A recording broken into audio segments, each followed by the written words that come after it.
పరిశుద్ధ గ్రంథం తెరవండి. బైబిల్ గ్రంథంలో కొద్దిసేపు దేవుని వాక్యాన్ని ధ్యానించుకుందాం. సమయం చాలా అయింది. దినవృత్తాంతాల 2వ గ్రంథం 385వ పేజీ నెంబర్ అండి. 385 పేజీ. దినవృత్తాంతాల 2వ గ్రంథం 31వ అధ్యాయం. అది 10వ వాక్యాన్ని చదువుకుందాం. దినవృత్తాంతాల 2వ గ్రంథంలోని 31వ అధ్యాయంలోని 10వ వచనాన్ని చదువుకుందాం.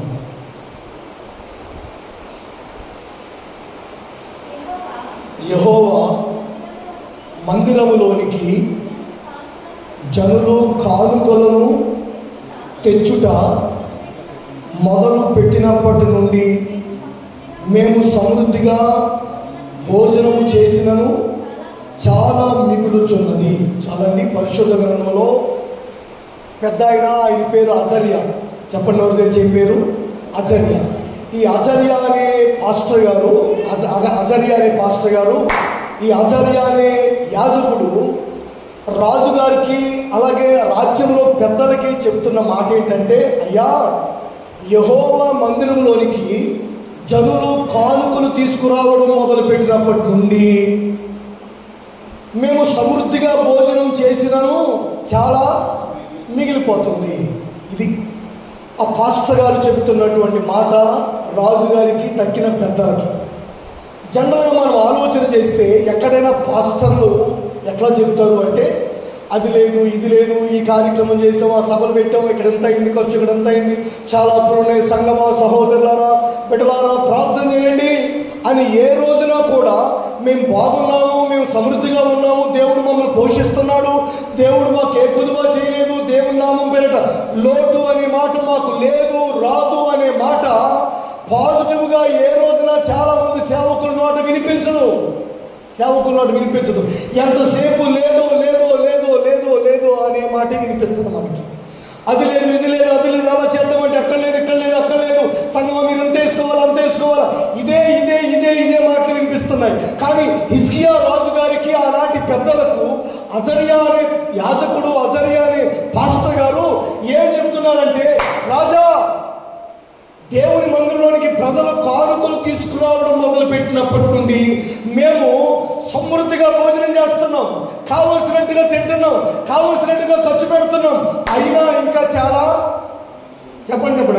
ఇంకా మిగిలిపోతుంది. సరే సహోదరు గారు గమనించండి. మొదటిగా ఇది కానుకల గురించిన విషయం కాదు. ఇది ముందు బాగా గుర్తుపెట్టుకోండి మైండ్లో.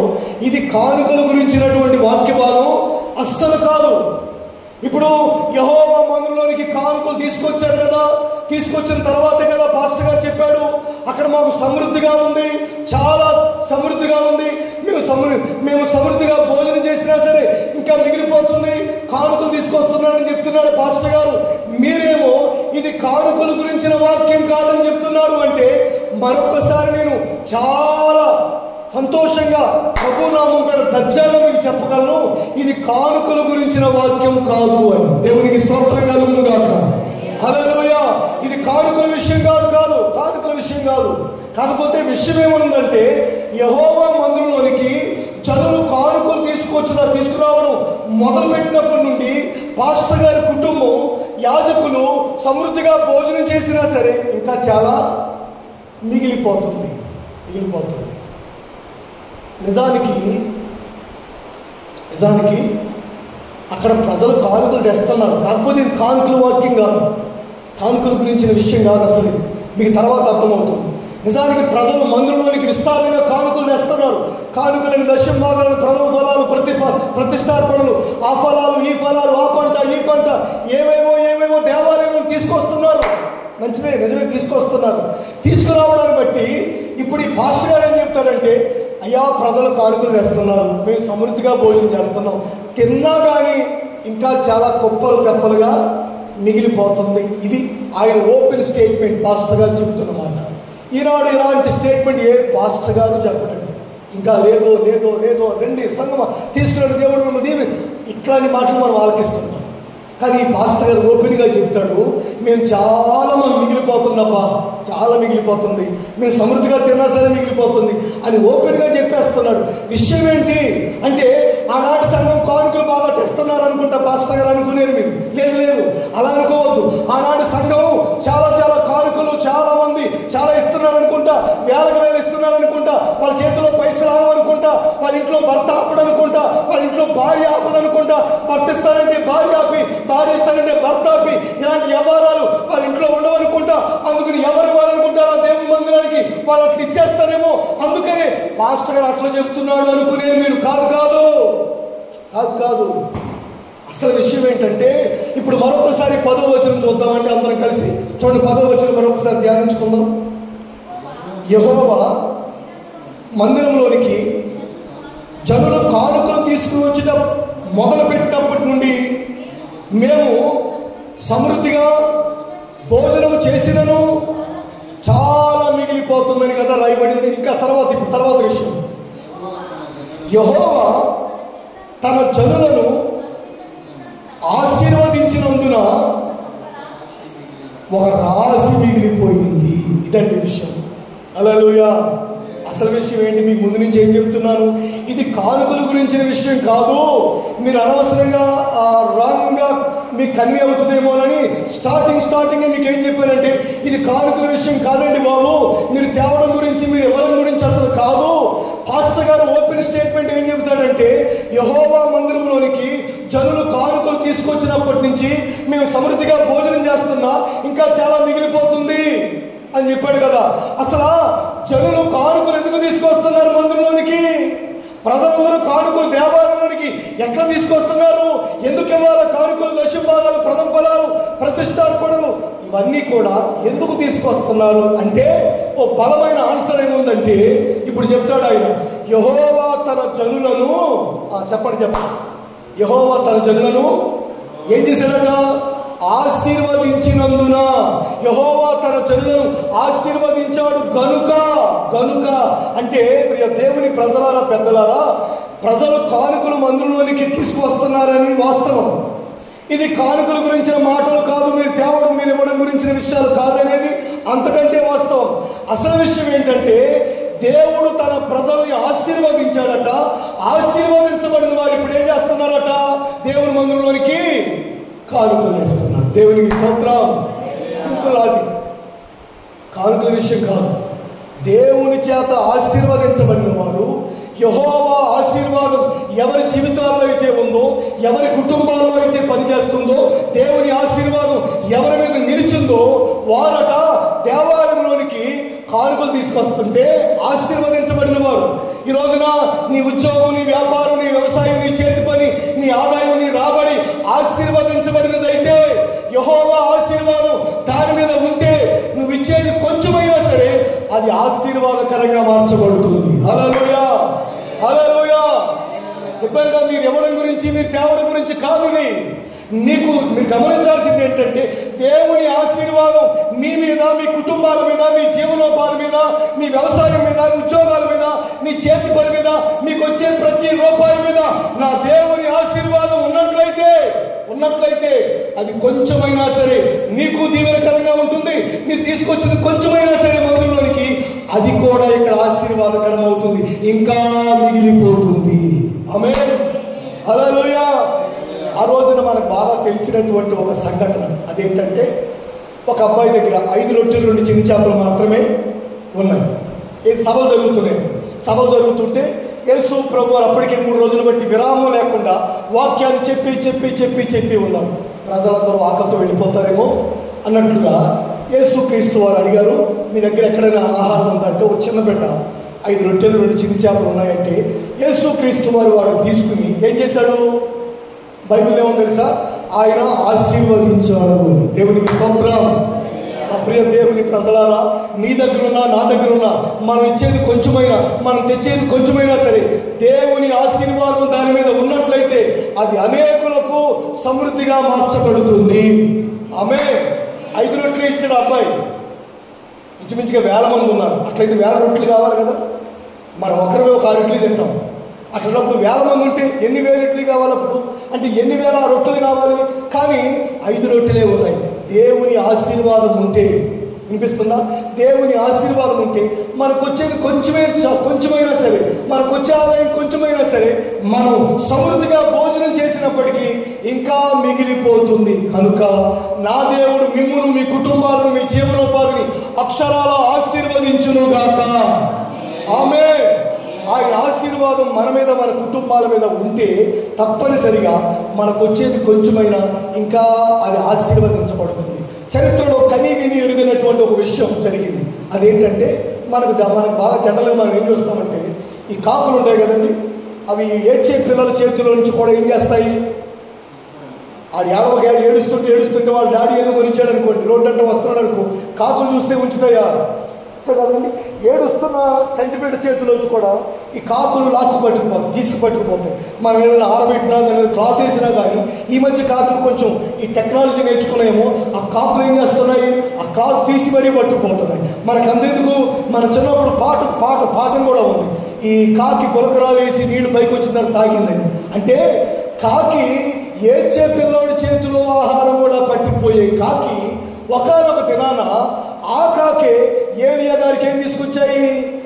ఆహారం తీసుకొచ్చాయి. దేవునికి స్తోత్రం. ఏలియా గారికి ఆహారం తీసుకొచ్చాయి. అంటే ఆశీర్వదించబడిన ఆహారం, ఈ రోజున దేవుని ఆశీర్వాదం పొందిన ఆహారం అనేది మనం తీసుకుంటే, ఆ రోజున ఏలియా గారు ఆహారం తిని కాకు తీసుకొచ్చిన ఆహారం ఎంత వేస్తుంది? ఆహారం ఇస్తే ఎంత బరువు తెస్తుంది? ఆహారం తిని ఏలియా గారు 40 రాత్రింపగలు నడిచాడంటండి. అంటే దేవుని ఆశీర్వాదం అనేది మన ఆహారం మీద ఉన్న, మన ఆదాయం మీద ఉన్న, మన రాబడి మీద ఉన్న అక్షరాల అది కొంచెమైనా సరే మనకు సమృద్ధిగా మారుతుంది, ఇంకా మిగిలిపోతుంది అనే సాక్ష్యం మన నోట వినబడుతుంది. ఆ రీతిగా నా దేవుడు మిమ్మును ఆశీర్వదించునుగాక. ఆమేన్. నా దేవుని ఆశీర్వాదం ప్రతి కోణంలో మీ మీద నిలుచునుగాక. ఆమేన్. సరే, ఆలకించండి. మొదట మీకు చెప్పినట్లుగా ఇది మీరు తేవడం, మీరు ఇవ్వడం కానుకల గురించి కాదు. దేవుని యెహోవా ఆశీర్వాదాన్ని గురించి. ఆయన ఆశీర్వదించాడట. ఆశీర్వదించబడిన వారు ఏం చేస్తున్నారు అంటే మందిరానికి కానుకలు తీసుకుపోతున్నారు. ఆశీర్వదించబడిన వారు ఏం చేస్తున్నారంటే మందిరానికి కృతజ్ఞత అర్పణ తీసుకుపోతున్నారు. ఆశీర్వదించబడిన వారు ఏం చేస్తున్నారంటే ప్రథమ ఫలాలు తీసుకుపోతున్నారు. ఆశీర్వదించబడిన వారు ఏం చేస్తున్నారు అంటే కృతజ్ఞత కానుకలు, దశమ, ఇంకేంటో మొత్తం తీసుకుపోతున్నారు. ఆశీర్వదించబడిన వారు కనుక సేవలోనైనా పరిచర్యలోనైనా ఈ రోజున నేను ఇవ్వలేకపోతున్నాను అని నేను బాధపడటం కాదు. దేవుని ఆశీర్వాదం నా కుటుంబంలో రావాలి, దేవుని ఆశీర్వాదం నా కుటుంబానికి కావాలి. నాకున్న ప్రతి ఆదాయం మీద, నాకు వచ్చే ప్రతి రూపాయి మీద నా దేవుని ఆశీర్వాదం దిగి రావాలి అనేది నీ పట్టుదలగా ఉండాలి. ఆమేన్. హల్లెలూయా, హల్లెలూయా. సరే, శ్రద్ధగా ఆలకించండి. మనం ఏం చదువుకున్నామంటే అజర్యా పాస్టర్ గారు హిజ్కియా గారికి మరి కొంతమంది పెద్దలకి చెప్తున్న మాట ఏంటంటే, యెహోవా మందిరంలోనికి జనులు కానుకలు తీసుకురావడం మొదలుపెట్టినప్పటి నుండి మేము సమృద్ధిగా భోజనం చేసినా సరే చాలా మిగిలిపోతుంది. యెహోవా తన జనులను ఆశీర్వదించను గనుక రాసులు మిగిలిపోతున్నాయి అంటాడు. అంటే ఈ దినాన నువ్వు దేవునికి ఇవ్వాలి అన్నా, నీ ద్వారా సేవలో ఏదైనా ఫలప్రదంగా ఉండాలి అన్నా, మరి విశేషంగా నువ్వు ఇచ్చిన ప్రతి రూపాయి ఈ రోజున అది ప్రయోజనకరంగా సేవ కొరకు, సంఘం కొరకు, దైవజనుల కొరకు, దేవుని పేరట నువ్వు ఇచ్చే ప్రతి రూపాయి కూడా ప్రయోజనకరంగా, ఫలభరితంగా, యూజ్ఫుల్గా ఉండాలి అంటే ఆ రూపాయి ఆశీర్వదించబడాలి. అంటే నీవు ఆశీర్వదించబడాలి, నీకు కలిగింది ఆశీర్వదించబడాలి. ఆశీర్వదించబడిన కానుక మాత్రమే ప్రయోజనకరమవుతుంది. దేవునికి స్తోత్రం. హల్లెలూయా. నేను అనకూడదు కానీ ఏడుపు ముఖంతో లేదంటే యుసూరుమంట ఏడుస్తా ఇవ్వాలంటారా తప్పదంటారన్న ఇచ్చినా దానివల్ల పెద్దగా సేవకులకి పరిచయకి ఒరిగేది ఏమీ ఉండదు. అది ఏమాత్రం ఫలించదు. నా ప్రభు నామం పేరట మీరు ఆశీర్వదించబడిన తర్వాత, మీరు దీవించబడిన తర్వాత, మీ రూపాయి ఆశీర్వదించబడితే, మీ తొట్టి ఆశీర్వదించబడితే, మీ నూనె బుడ్డి ఆశీర్వదించబడితే, మీరు ఆశీర్వదించబడిన వారై దేవుని మందిరానికి ఏ కొంచెం ఇచ్చినా అది బహుగా ఆశీర్వాదకరమవుతుంది. హల్లెలూయా, హల్లెలూయా. కనుక నా దేవుని పేరట దేవుడు మిమ్మును అక్షరాల ఆశీర్వదించునుగాక. ఆమేన్. సరే, ఇప్పుడు మనం గమనించాల్సిన ప్రాముఖ్యమైన విషయం ఏంటంటే, ఎలాగో ఇది కానుకల విషయం కాదు. దేవుని ఆశీర్వాదం పొందుకున్న వారి చరిత్రను ఒకసారి మనం ధ్యానిస్తున్నాం. దేవుని ఆశీర్వాదం పొందుకుని దేవునికి ఇస్తా ఉంటే అక్కడ మిగిలిపోయిన వాతావరణాన్ని మనం గమనిస్తున్నాం. దేవుని ఆశీర్వాదం పొందుకున్న వారు యెహోవా మందిరానికి కానుకలు తీసుకొస్తే అక్కడ పాస్టర్ గారు ఎలాంటి స్టేట్మెంట్ ఇస్తున్నాడో అది విన్నాం మనం. దీని అంతటికి కారణం ఏంటంటే యెహోవా వారిని చెప్పండి ఆశీర్వదించడమే. అంటే ఈ దినాన మనం గమనించాల్సినటువంటి కొద్ది విషయాలు ఏంటంటే, దేవుని ఆశీర్వాదం వారి మీదకి ఎలా వచ్చింది, దేవుని ఆశీర్వాదం వారు ఎలా పొందుకోగలిగారు, అసలు దేవుని ఆశీర్వాదం లేకపోతే వాళ్ళ జీవితాలు ఎలా ఉండేవి, ఇప్పుడు ఎందుకు ఆశీర్వదించబడ్డారు వారు అనేది టూకీగా నేను 3 మాటలు ముగించేస్తాను. ఒక 10 నిమిషాలు, పావు గంటలు మనం ముగించుకుందాం. దేవుని స్తోత్రం చెప్పండి, చేతులెత్తి. హల్లెలూయా, హల్లెలూయా. నా దేవుడు మిమ్మును ఆశీర్వదించునుగాక. విందాం. మొదటి విషయం ఏంటంటే, రెఫరెన్స్ లేకపోయినా మీరు చక్కగా వింటారు, అర్థమయ్యేటట్టు మీకు చెప్తా, శ్రద్ధగా ఆలకించండి. రాజు అయిన హిజ్కియా గారు, ఆయన 25 సంవత్సరాల వయసులో రాజు అయ్యాడు. చెప్పండి, ఎన్ని సంవత్సరాలు? 25 సంవత్సరాల వయసులో రాజు అయ్యాడు. ఆయన రాజయ్యి 29 సంవత్సరాలు పరిపాలించాడు. 25 సంవత్సరాల వయసులో రాజయ్యి 29 సంవత్సరాలు పరిపాలించాడు. ఈ హిజ్కియా గారు రాజైన మొదటి సంవత్సరం మొదటి నెలలో, వింటున్నారా, రాజుగా పట్టాభిషేకం పొందిన తర్వాత, అంటే ప్రమాణ స్వీకారం చేసినటువంటి మొదటి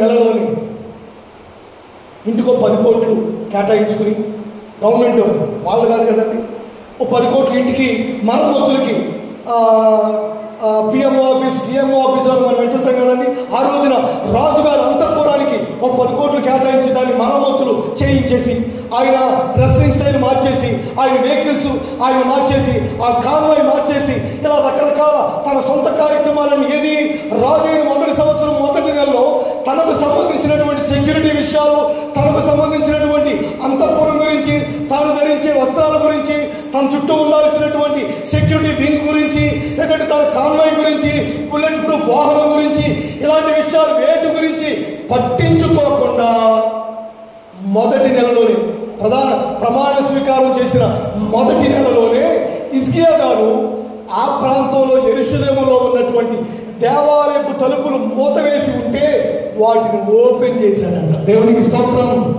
హల్లెలూయా.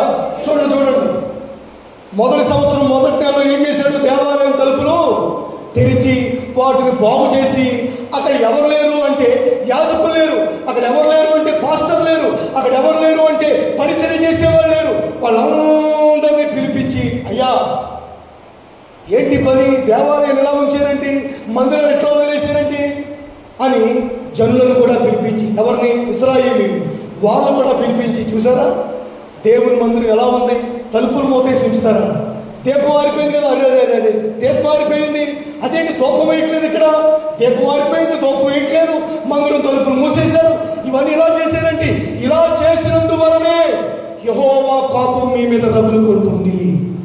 నా మాట విని ఇప్పటి నుంచి అయినా ఈ మందిరమును తలుపులు తెరిచి వాటిని బాగు చేసి మిమ్మల్ని మీరు ప్రతిష్ఠించుకుని సమయానికి దూపం వేయండి, సమయానికి దీపం వెలిగించండి, దేవుని మందిరంలో జరగాల్సిన పనులన్నీ క్రమంగా జరుగునట్లుగా మిమ్మల్ని మీరు ప్రతిష్ఠించుకోండి, మీకు బ్రతుకులాడు చెప్తున్నాను అని వాళ్ళకి రిక్వెస్ట్గా ఈ మాటలన్నీ చెప్పాడండి.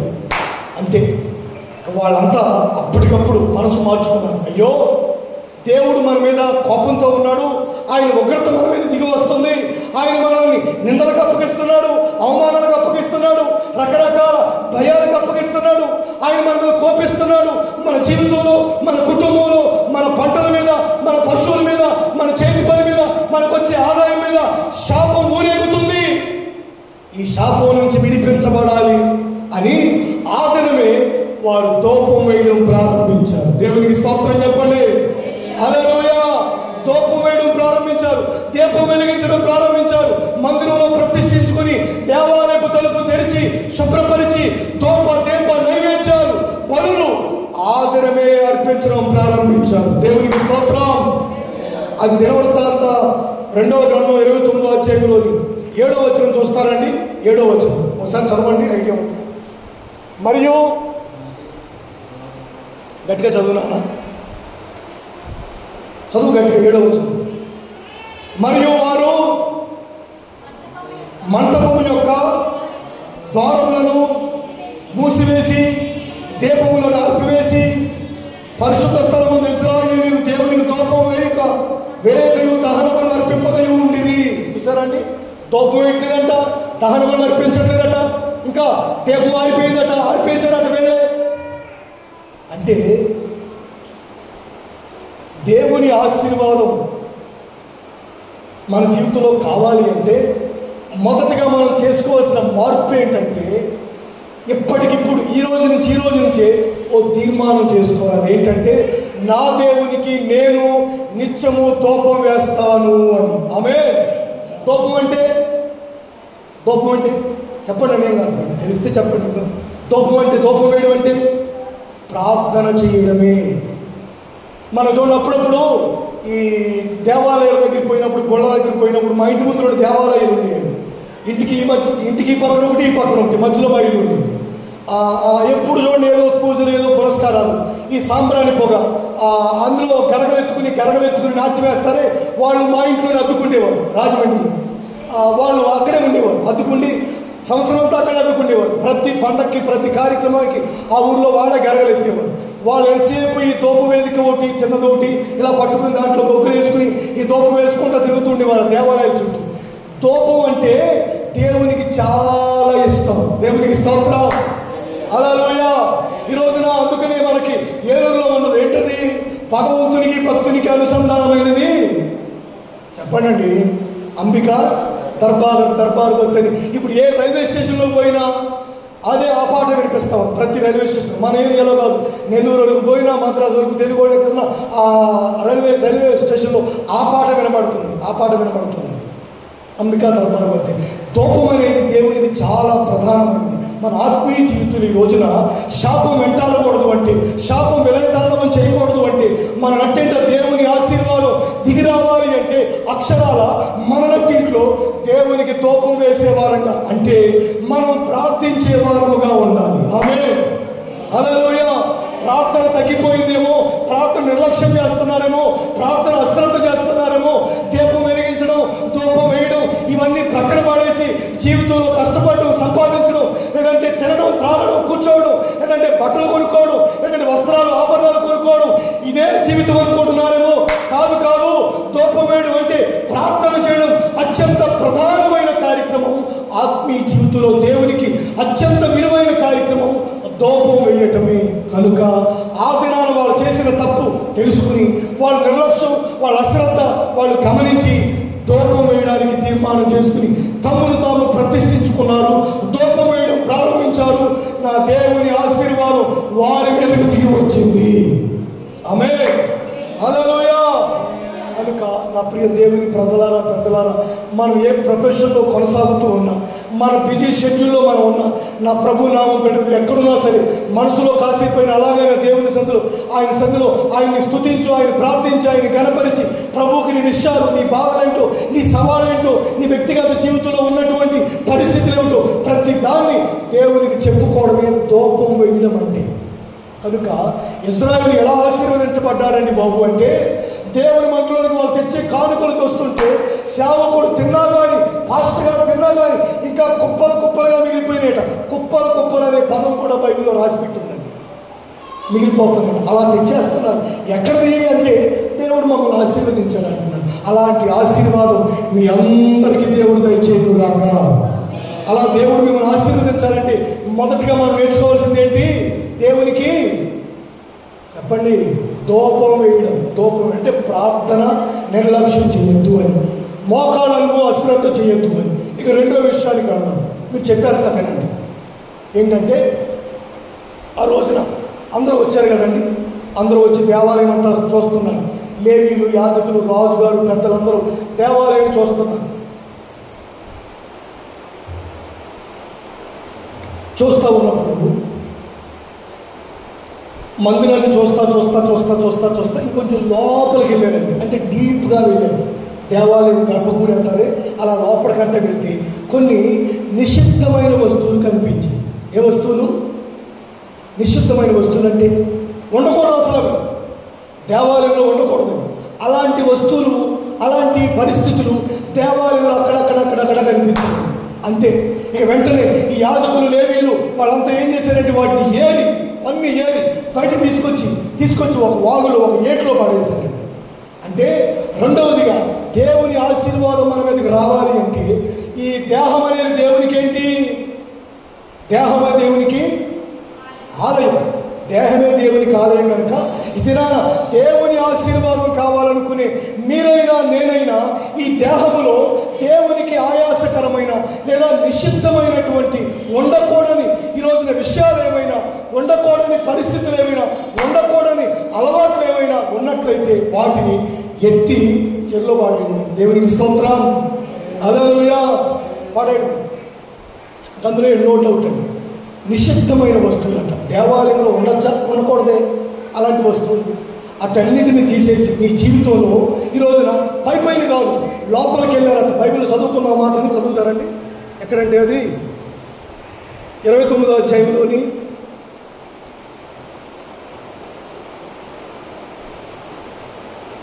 15వ వచనం చూడండి. 15వ వచనం సమకూర్చి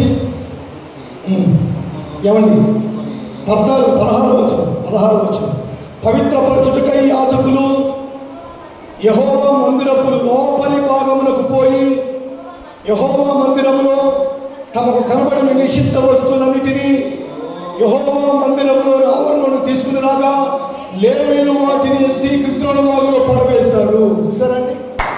ఎక్కడికే చూస్తే కనిపించాయి. పైన కనిపించవు, పైన కనిపించవు. మనకి సమాధులు ఇప్పుడు చూస్తుంటే సమాధుల తోటలకు ఎప్పుడు వెళ్ళినా అక్కడికి వెళ్తే చక్కగా నీట్గా టైల్స్ వేసి చక్కగా గ్రానైట్తో చక్కగా అలంకరిస్తాం. కానీ లోపల వేరేగా ఉంటుంది. ఈ రోజున మన ఆత్మీయ జీవితాన్ని కూడా పైన కాకుండా కొంచెం డీప్గా మనం వెళ్ళి పరిశీలన చేసుకుంటే ఏవైనా నిషిద్ధమైన వస్తువులు, ఈ రోజున అర్థం పద్ధతులని అలవాట్లు, ఈ రోజున పాడు వ్యసనాలు ఏమైనా ఉంటే కనుక వాటిని అక్షరాల మనం తీసి బయట పారేస్తే యెహోవా ఆశీర్వాదం నీ మీదకి దిగి వస్తుంది. ఆమేన్. హల్లెలూయా. దేవుని ఆశీర్వాదం మాకు రావాలి. దేవుని ఆశీర్వాదం మేము పొందుకోవాలి. మేమిచ్చే కానుక, మేమిచ్చే ప్రదంపనం, మేమిచ్చే ప్రతిష్టార్పణ యెహోవా మందిరంలో దైవజనులు తినగా కూడా ఇంకా మిగిలిపోవాలి. మేమిచ్చేది కొంచెమైనా అక్కడ సమృద్ధిగా మారిపోవాలి. మేమిచ్చే కానుకలు ప్రయోజనకరంగా ఉండాలి అనుకునేవారా మొదట గమనించండి. యెహోవా ఆశీర్వాదం మీకు కావాలి అంటే మొదట దీపం వెలిగించి దూపం వేయడం రావాలి. రెండవది నిషిద్ధమైన అర్థంబద్ధులని లోక సంబంధమైన అలవాట్లు, వ్యసనాలు మన జీవితంలో ఉంటే, దేవాలయంలో ఉంటే వాటిని తీసి అవతల పాడేసేయాలి. దేవునికి స్తోత్రం. ఇవి రెండు. మరొక మాట కూడా చదివి ముగించేద్దాం. చూడండి, అక్కడే రాయబడింది. అదేంటంటే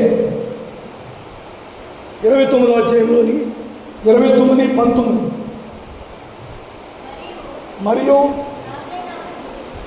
మరియు రాజైన అహాజు కాలమున ఏలిన కాలమున అతడు ద్రోహము చేసి పారవేసిన ఉపకరణములన్నిటినీ మేము సిద్ధపరిచి ప్రతిష్ఠించుచున్నాము.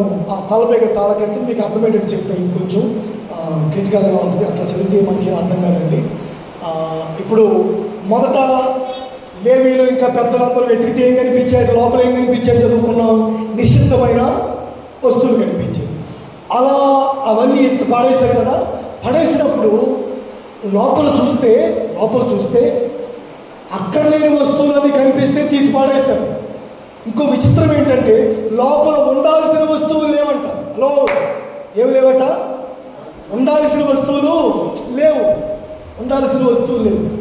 ఏమైంది అంటే అహాజు రాజు అంటే అహాజు అనే రాజుకి అర్థం ఏంటంటే అపవాది అనుకోండి. కొని ఈ అపవాది ఏలుబడి చేశాడట. ఒకప్పుడు ఏలుబడి చేస్తే ఆ అపవాది ఏలుబడి చేసిన కాలంలో ఏవైతే మంచి ఉన్నాయో, ఏవైతే ప్రయోజనకరమైనవి ఉన్నాయో, ఏవైతే ఆత్మీయ సంగతులు ఉన్నాయో, ఏవైతే ఉపయోగకరమైనవి ఉన్నాయో, ఏవైతే దైవ సంబంధమైన వస్తువులు ఉన్నాయో అవన్నీ తీసుకెళ్ళి పాడేశాడట.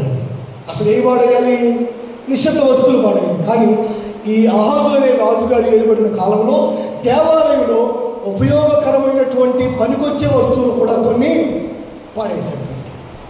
సరే, మనం కూడా కొన్నిసార్లు ఇల్లు దులిపేసినప్పుడు ఇంకేదో చేస్తున్నప్పుడు మనం పడేసినవి పడేయకుండా అవి ఒట్టి పెట్టుకుని అవసరమైన పాడేస్తాం. ఆ తర్వాత మళ్ళీ వెతుక్కుంటాం అక్కడే ఆ పాడేసిన దుక్కులోని. దేవుని నామం బట్టి వాక్యాన్ని శ్రద్ధగా ఆలకిస్తే నిన్ను నీ వ్యక్తిగత జీవితంలోనూ కూడా ఈ రోజున ఉపయోగకరమైనవి కొన్ని ఉండేవి అవి ఇప్పుడు ఉన్నాయో లేదో చెక్ చేసుకోవాలి. లేకపోతే కనుక మరలా వాటిని దేవుని నామం పేరిట ప్రతిష్ఠించుకోవాలి.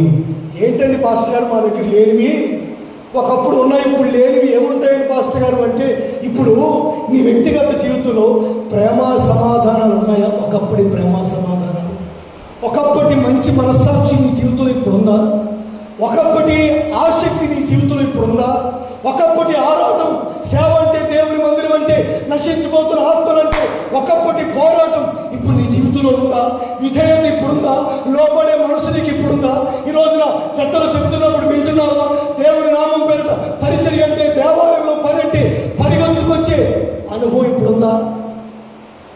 పనికొచ్చేవన్నీ తీసేసాడు అపవాది గారి మనసులోంచి. మనం చేయాలంటే, మనం ఉండాలేంటి, మనం వినాలేంటి, మనం తినాలేంటి, మనం ఇవ్వాలేంటి, ఇలా పనికొచ్చేవన్నీ తీసేశాడు. ఇప్పుడు మరలా ఏం చేశారట?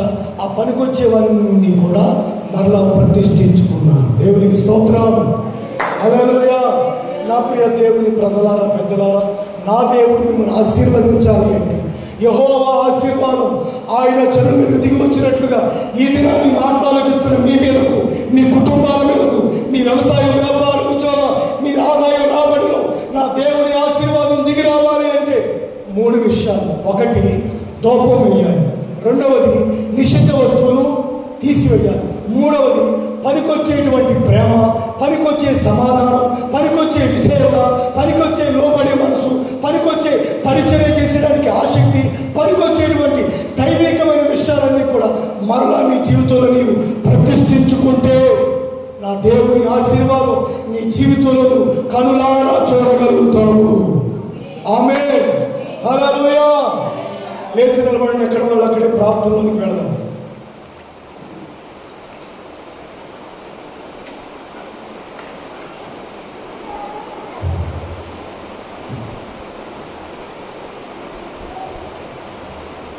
హల్లెలూయా, స్తోత్రం. నా ప్రియ సోదరి సహోదరులారా, పెద్దలారా, పెద్ద ఆయన ఆచార్య గారు అంటారు, అయ్యా, మందిరంలోనికి జనులు కానుకలు తీసుకొచ్చిన దినం మొదలుకొని మేము సమృద్ధిగా భోజనం చేస్తున్నప్పటికీ ఇంకా చాలా మిగిలిపోతుంది అంటాడు. ఈ విషయాలు కానుకల గురించిన విషయాలు కాదు. మరేంటి అంటే, ఎందుకు జనులు దేవుని మందిరానికి విస్తారంగా కుప్పలు కుప్పలుగా రాసులుగా ఎలా తీసుకొస్తున్నారు? వాళ్ళు తీసుకొచ్చిన కానుకలు దేవుని మందిరంలో కుప్పలు తెప్పలుగా రాసులుగా ఎలా పోగు చేయబడుతున్నాయి అంటే, బైబిల్ చెప్తుంది, యెహోవా తన జనులను ఆశీర్వదించాడట. దేవుని ఆశీర్వాదం మన జీవితంలో ఉంటే, మన పైన ఉంటే, అక్షరాల మనం ఇచ్చే ప్రతి రూపాయి కూడా అది సమృద్ధిగా మార్చబడుతుంది. మన చేతిలో ఉన్న కొంచెమైనా సరే అది వేల మందికి ఆహారంగా మార్చబడుతుంది. నా దేవుని పేరట నీ జీవనోపాధిని, నిన్ను నా దేవుడు ఆశీర్వదించాలి అంటే 3 విషయాలు. ధూపం వేయడం ఇకపై నువ్వు అలవాటు చేసుకోవాలి. నీ నట్టింట ప్రార్థనా ధూపం. 2వదిగా నీ జీవితంలో దేవునికి ఆయాసకరమైన నిషిద్ధమైనటువంటి అనుభవాలు, అలవాట్లు నీవు అర్జెంటుగా వాటిని తీసి అవతల పడేసేయాలి. 3వది, అవసరమైనటువంటి విషయాలు ఏమిటో, ఆత్మఫలాలు, ఆత్మవరాలు, ప్రేమ, సమాధానం, విధేయత, లోబడే మనసు, పరిచర్య పట్ల ఆసక్తి, సంఘం అంటే ప్రేమ, తోటివారంటే గౌరవం, ఇలాంటి దైవ సంబంధమైన అవసరమైన విషయాలు నీ మనసులో మరలా నువ్వు ప్రతిష్ఠించుకోవాలి. అవన్నీ లేకుండా జీవిస్తున్నావేమో, మరలా వాటన్నిటిని నీ జీవితంలో కలిగి జీవించాలి. కలిగి జీవిస్తే అప్పుడు దేవుని ఆశీర్వాదం పొందుకుంటాం. ప్రభు ఎంతవరకు ఈ ఆరాధన కార్యక్రమం భారమెత్తి నడిపించిన దేవునికి స్తోత్రం చెల్లిద్దాం.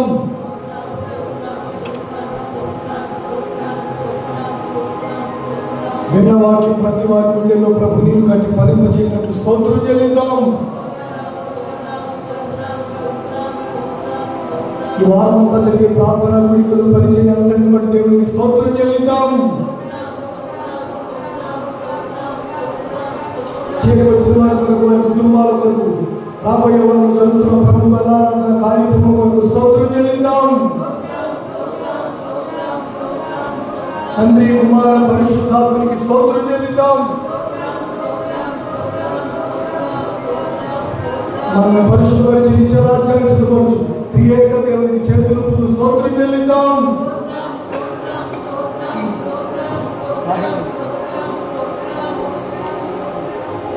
ప్రార్థన సహోదరి రాహేలు ప్రార్థన చేస్తాం.